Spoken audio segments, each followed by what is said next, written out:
My new book, Pillars for Life, A Guide to Spiritual Ethics and Practice, is now out and available for you to read and purchase. You can check out our website, willowhealing.org, to find a link, or you can find it on Amazon. We look forward to getting your feedback, and if you love it, please leave a review and share with your friends. Now it's time for the show.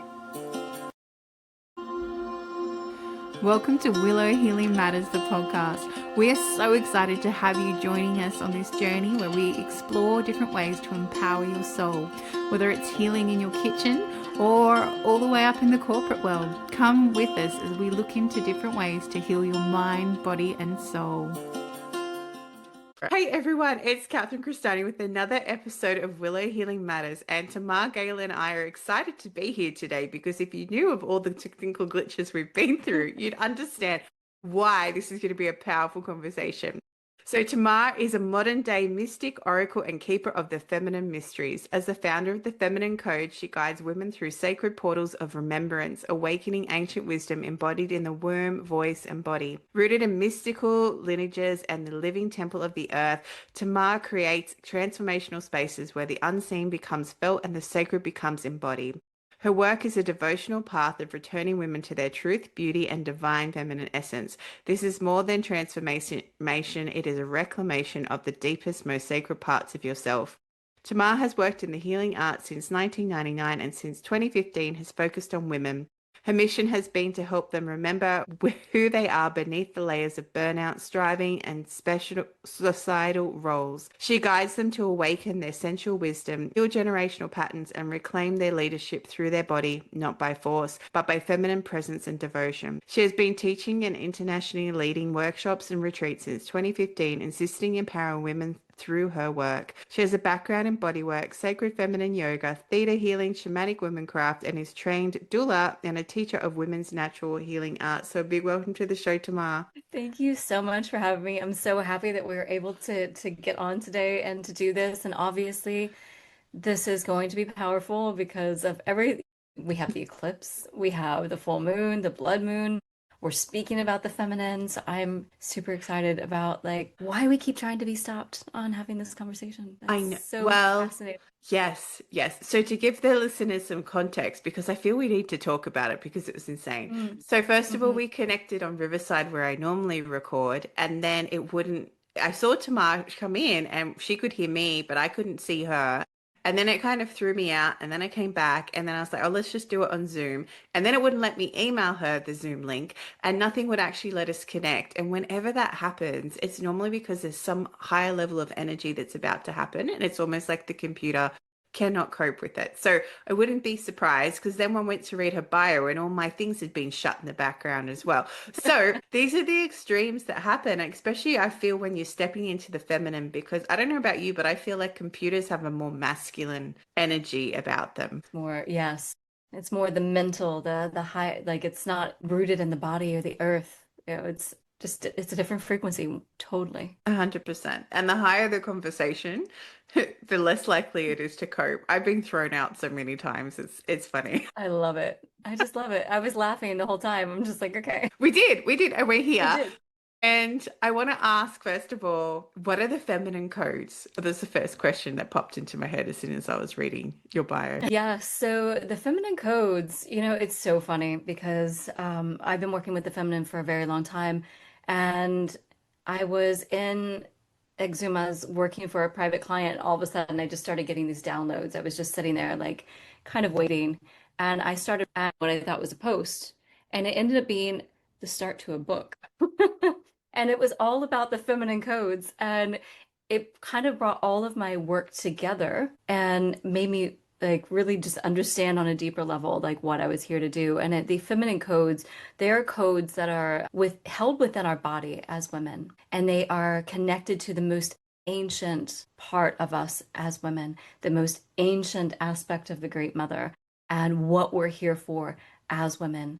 And we're really being asked to step into that right now, to remember the sacredness of who we are, to remember those ancient codes, to bring those back online, to remember what it is to be a woman, and to really step into that place so that we can begin to shift humanity right now. I really feel like that's the call. And it's funny because I had no idea.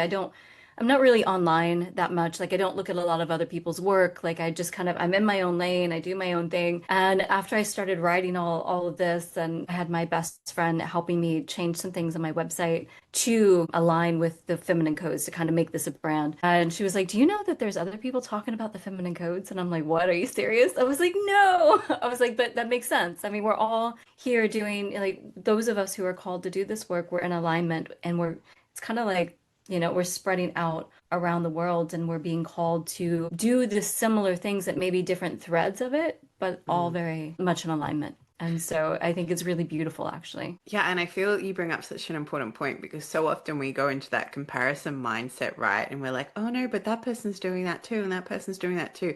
But it always comes back to, like you said, the individual threads that you bring to it because you have your own unique practices, you have your own unique story, and you have your own unique energy that you apply to whatever information it is. And I feel it's because this is my theory. I feel it's because when it's ready and when, this information has to get out, multiple people do need to get it because it needs to be exposed as quickly as it can. But also, you're one person and there are a billion souls on this earth. You can't serve everybody. And my energy is different than someone else's. My lessons have been different than someone else's. And so the codes that maybe I bring and they're going to be different than someone else's codes that they've, learned and have had to integrate in this lifetime. And we come with specific codes that are online. Other ones we have to go through to activate those codes. And so someone else is going to be completely different than mine. 100%. And it's so important that you remember that individuality all the time, right? Like this is the thing. We are meant to be connected with each other because we all have something unique and it's together that we can weave stronger codes and, activate different reflections in each other as well. It is. And that's important. There's such a big calling for us women right now to really step up. And as you said, one person can't do all of it. Like I cannot reach the whole world. And as much as I would love to like really get out there, I can't reach everyone. And so we need multiple, and it's not just with the feminine codes. I see this with I'm very much in the Rose lineage as well, and the Magdalene. And the same thing, because I'm not like looking at other people's stuff. I'm like, yes, and I put this stuff out there and it's like, oh, and this person, and it stops popping up. And I'm like, this is fascinating because there's such a deep call for remembrance of the Rose lineage of and Magdalene was really connected with the Great Mother as well, the earth and the fae, the fairies, and she was really connected to something more ancient, and that's kind of the codes that she was bringing in as well. So it makes sense why all of this is coming back so strongly right now, and why so many women are feeling the call, feeling the pull to learn more, to dive deeper into it. I'm leading a retreat at the end of April 26th next year to the south of France, all about Magdalene and the Cathars and really like the ancient mother and really like connecting with the land. And I started seeing, like different things pop up and it's just like, wow, wow, we're really being called to this as the feminine. Yeah, absolutely. And I guess, it's such an important contrast too, because I've talked about this with other guests, but women have a womb energy and men don't have this and they don't understand and they can't understand because that is what makes us unique and why we carry that feminine so strongly within us. And it's, there's so much this, whether you have children or not, it's not about that at all. It's about honoring that creative space and where that womb can carry you. Totally, totally. We are, and this is something that I speak about a lot. We are vessels, like true, like vessels of the divine. There's nothing else that can bring a child, on earth except through a woman's womb, our body. And as you said, it's not just about a baby. Like we have this creative portal that we can easily just channel and move things out into the world. And we are that. We're so powerful. We are so needed. We're so sacred as women. And I think there's many, many women who have forgotten that. I know I did when I was younger. Like I forgot that during my teenage years, especially, like it was, and it took me a while to remember who I was and the power that I had as a woman, like the power that we hold, and the sacredness of our bodies. Yeah, and especially, when you're a teenager, you're cursing your period because it always comes at the wrong moment. my Rather gosh, than, I have stories. rather Sure. than, and then we get older and we're like, woohoo, I'm not pregnant. But then when you actually start to celebrate it for what it means and that deeper level, and I feel that that's almost, this ancient connection we all have too. Like we bleed for a reason, and it's to set, like, to honor the fact that we can have children and that we do have this reset every month and can come back into our sacredness. And that we can follow the cycles and actually like that's such a big part of self-care is to learn how to flow with our cycle as women and to really nurture that part of ourselves so that we can create on a larger scale on the other part. And maybe that's with family, maybe that's community, maybe that's in your house, maybe it's for your job. It doesn't really matter. There's so many creative aspects of being a woman. But when we learn how to flow with the with our cycle, everything changes because we don't have that burnout. And I Yeah. think that's such a big thing, especially now in our day and age, is like we want to be men. We want to work like men. We want to like be boss babes. And there's nothing wrong with that. I'm not saying that we can't be the empress and, the queen and do those things, but we have to learn how to honor our cycles so that we can do that from a more fulfilled, magnetic place as a woman. Yeah, 100%, because my husband was talking about this the other day because there's so much stuff in the media at the moment about comparing like women and men and everything like that, and there was this court hearing going on, and they're saying like these people that were trying to say, and it's almost, I don't know, I personally feel like it's almost discounting what women do because it's Mhm. almost like you're comparing it, but what they were doing, they were comparing two different jobs completely. So they were comparing a pilot versus an air steward, and they were saying that why aren't they paid equally? And I'm like, because one's a pilot. And even the person like in this hearing, they're like, we don't understand what's going on here. Like, this doesn't make any sense. And there's all this misconstruedness around that. And I almost feel like it's created that way on purpose to take away from it's okay to be a mum and it's okay to be putting your career second to you honoring your cycles. It's okay to, put yourself first and then allow everything else that flows from that. And it's almost like you're meant to be angry as a woman about it. It's like, but I'm not angry because it's Yeah. actually, I'm honoring myself. I love my period. I mean, and it came to that like place in my life where once I understood it and understood the cycles, I really, really loved being a woman and having my period. And really being able to take that rest and like, no, but I have to rest. It's like and honoring that place in my body and like next week I can do that.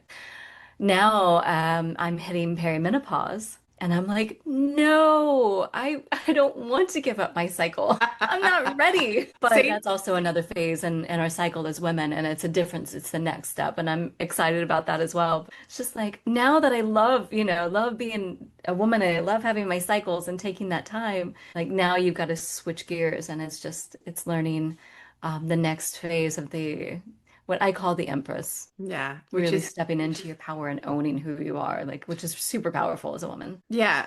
Yeah, and exactly. And it makes me think of, the in paganism, they had the moons. I always think of that when we think about our cycles through life, moving into the crone. I want to say, I think I've got that right. Moving into that last stage where it's actually you're the wise woman because you've been through all this and you've experienced this life. And the question that I keep getting echoing in my head right now is, when you work with these beautiful women on different levels, and you start to reactivate the feminine codes, do you find that they start to connect so much with the ancestral lineage of Mhm. Isis and Magdalene and everybody else? Every time.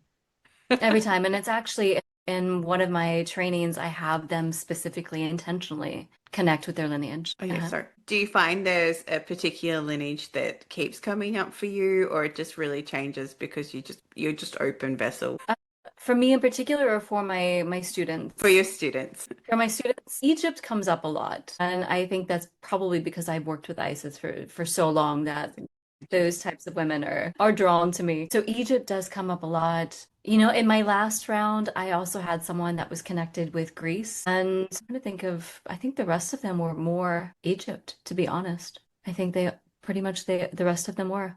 It's so interesting because I started working with Horus first before I started working with, Oh. yeah, before I started working with, because was very sensitive to energies and things like that, especially when I went through my spiritual reawakening. And I had to go into the city because I was going to see a show with my friend because I love watching musicals.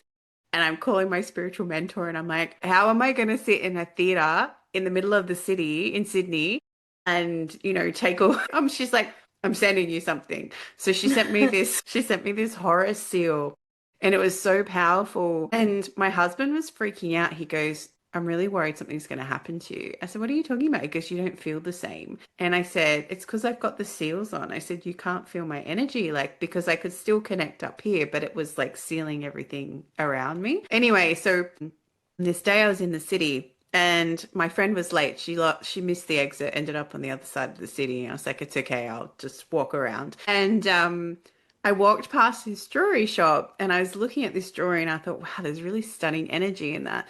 And I kept walking along and then this man, he comes up to me and I had these Tree of Life earrings on and he just comes up to me. I have no idea who this person is. And he holds my earring and he goes, oh my gosh, this is stunning. He's like, what crystal is it? And I'm like, oh, I couldn't even remember what it was. Maybe sodalite or something. And he's like, oh, this is amazing. He goes, oh, I'm so sorry. I'm a jeweler. Would you like to come and see my shop? And I was like, sure, I've got time. And it was the shop I was looking at. So then I step in there and he puts this necklace around my neck and it was like in Egyptian style because he said I'm influenced by Egyptian and ancient. Yeah, right. And he puts this thing on and shows me in the mirror. Boom, I'm back in Egypt. I was like, wow, like this is like, and I am like, he goes, oh, it looks really beautiful on you. I said, I know it's just not my style. I would honestly never wear it. But, at the same time, thank you so much, and then I kind of just had all these downloads after that. And that just kind of made me curious about Egypt and where that came from. So it was really interesting how like it pops up in our life when we're ready.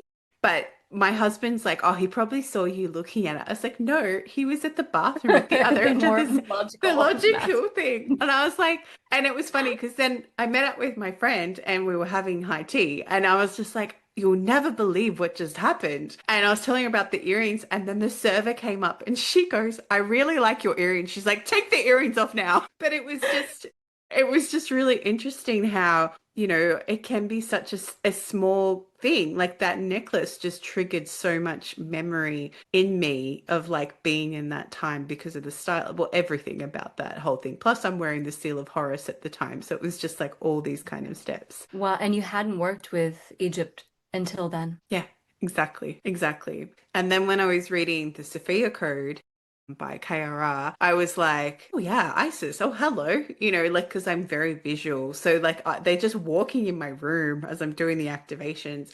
And then I got to Mary Magdalene and I'm like, I know you. And she goes, yeah, I know Yeah. you do. I said, no, I know you. And then, it turned out we actually trained together in like the past Mm. life and things. So it was like this really beautiful of how beautiful synergy of how it came together.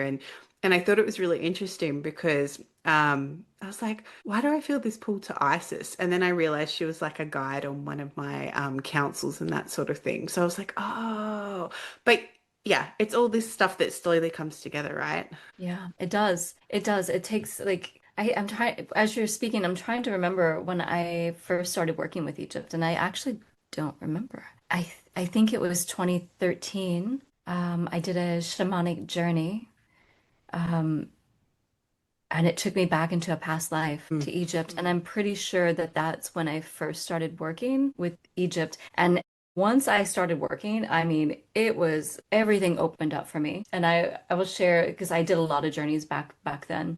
I know it was like a dream. You know how you're in that state, it's almost like a theta state where you're asleep, but you're like right before you wake up and you're in theta. And so I would always receive all my downloads like at that point. And one of them I remember I was in a stone building, or maybe it was underground. I can't even say, but it was almost like a womb. Like it was like enclosed like a cave, like a womb. And there was like a little pool where you would bathe.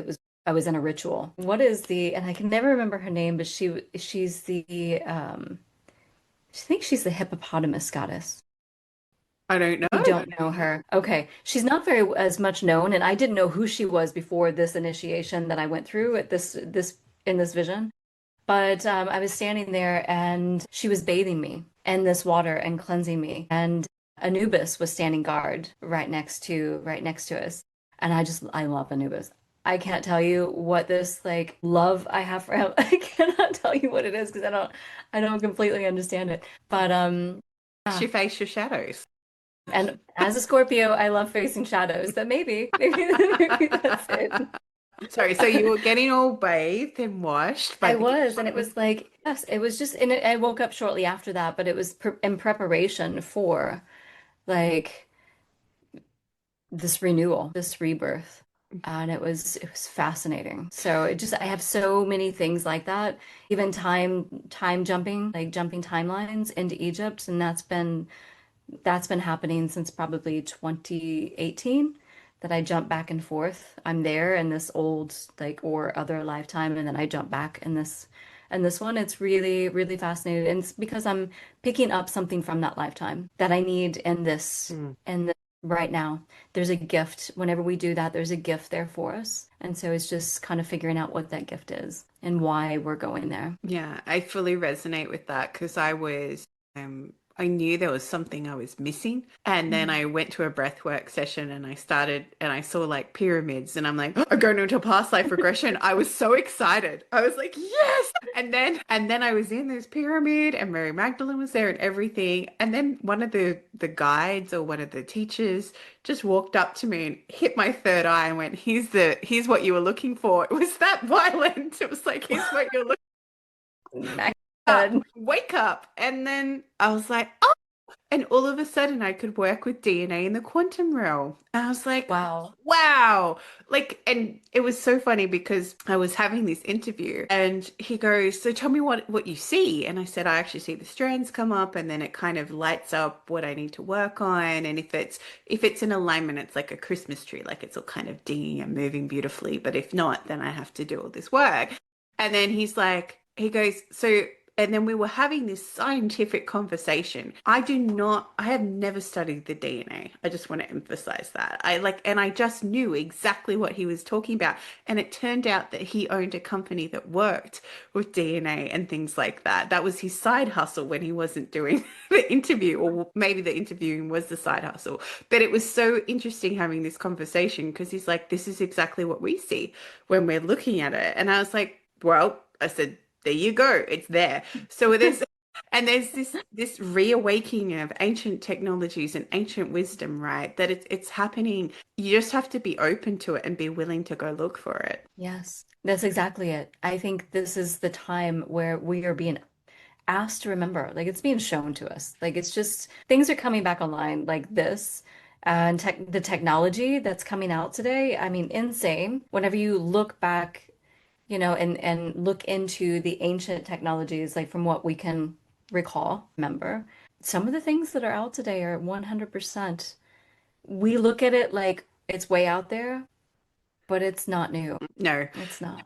and it's really not. And it's that deep remembering, isn't it? It's like remembering your sacred gifts and remembering who you are as a woman and that you are attached to this lineage. And it doesn't matter if you have been a man in another life. It doesn't matter. None of that matters because right now you've chosen to embody yourself as a woman, and you have to activate that ancient lineage within that. Yes, 100%. Yeah. Yeah. I understand why we were cut off from this conversation. So, Tamara, ask the guests that come on the show if you could heal or change something in the world, what would it be? Separation between man and woman. And that I mean I feel like the separation that has created this wounding between man and woman, the masculine, the feminine, divine, masculine, divine, feminine, is one of the greatest tragedies of our time. And not just our time, like back like since Yeah. thousands of years. But I feel like that separation, that wounding that has hurt both is creating more wounding now. So I would heal that separation because I think that has to do with the children, how the children are feeling, how like we're seeing, things that we're seeing right now. It all started from the division. It all started from this deeper wounding. Yeah, 100%.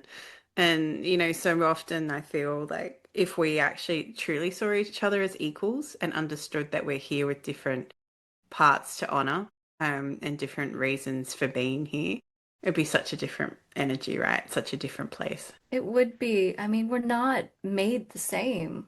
No, We're we're not not meant to. intended to be the same. Right, right. We have different energy, different nervous systems, different hormones, different makeup. We are so completely, we complement each other. And that's what we're here to do. And it really hurts me whenever I see like men and women say there's not any good men or good women out there. Like they're all this or they're all that. And I'm just like, no, it's not. I mean, Mm, hurt people, yes, but not everyone is like that. There are so many beautiful people looking for what you have and that are open hearted. If we could just kind of come back to remembering who we are, of opening our hearts again, of remembering love and having discernment, obviously. But yeah, there's really a shift that could happen if we could just honor each other for who we are. 100%. I, The I masculine. wholeheartedly agree. I love the masculine. I love the divine masculine, you know, like, and there are a lot of men who are ready and are stepping into this king energy, this divine masculine energy. You know, some that are haven't seen it yet, but there are others who really are. And I think that needs to be honored just as much as the feminine, like us remembering our beauty and our sacredness. Yeah, exactly. So beautifully put, Tamar. Thank you. And if people want to come and find you or work with you, where can they go? Yes, so thefemininecodes.com. I'm on Instagram as The Feminine Codes. It's where else? YouTube, The Feminine Codes. I think it's The Feminine Codes 1111, but it's all The Feminine Codes. And you can find me. I've got my podcast, The Feminine Codes, YouTube channel that I'm trying to, add more to, my website. Everything is The Feminine Codes. And if someone's interested, I also have an app that I created for women. It's called Feminine Codes. I was going to say the And feminine so codes. You're and consistent. consistency. I'm not hard to find. So, and that's all like a temple space for women, for any women who are burned out and wanting to come back into their bodies, for women who are desiring like a temple space and just really divine feminine teachings, working with your cycles, shadow work, all of it. It's activations and transmissions. It's really all of my work from all the years I've kind of put into one place so women can access that and do it on their own whenever they have time. Amazing. And I'll make sure to pop that in the show notes as well. So thank you, Tamar, for being on. Thank you for persevering through me through tech difficulties. And I'm so glad we got to have this conversation about sacred gifts and feminine codes. Me too. Thank you so much for having me on, and thank you, everyone. So, bless. Have a good day.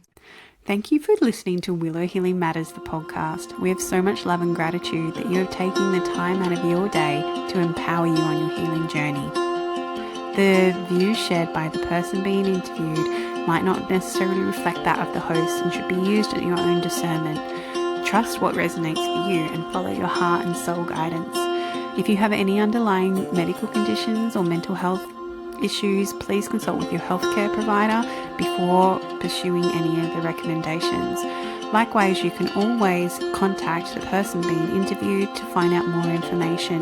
This can be found in the show notes. Remember to activate, align, heal, empower, and find love in everything that you do.